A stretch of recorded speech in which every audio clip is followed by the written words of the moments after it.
Ngayon, ang ituturo ko po sa inyo ay ang pagtatali po ng Honda nut.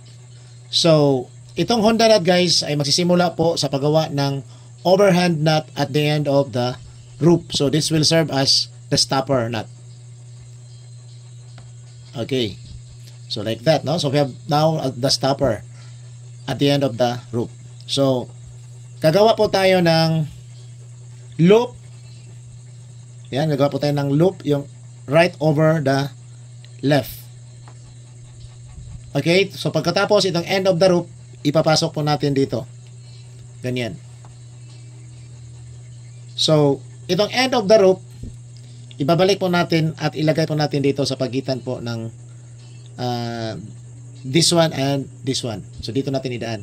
Sa likod. Okay. So, ayan, i-tighten lang po natin. At ngayon, meron na po tayong Honda nut.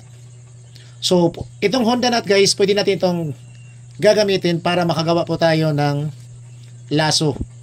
So, para po makagawa tayo ng laso, itong end of the rope, ipapasok lang po natin dito. Ayan. So, we have now the laso.